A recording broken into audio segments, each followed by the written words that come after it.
Raha naresaka dia naresaka ny tontolon'ny fampianarana tamin'ity herinandro ity dia natsangany teo anivon'ny ministeran'ny fanabeazam-pirenena ary ny komity natao hijerena ifotony ny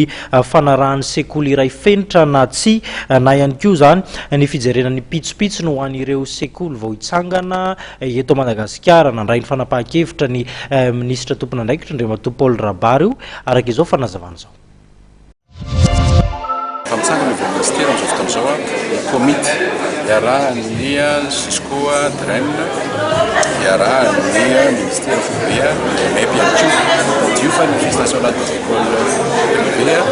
dia ao daholo ny direction nationale dia mitsangana ny komity MEP-ioa ministera Ciscoa sy Drenna dia Roany sy Rabinso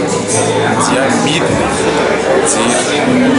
ano sekoly rehetra rehefa niteny izay mila manara-dalàna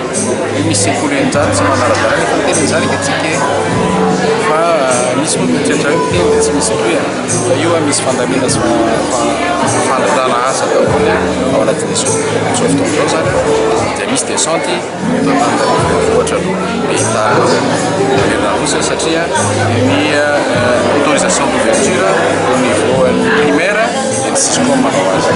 au niveau an'ny collège au niveau an'ny lycée ny ministère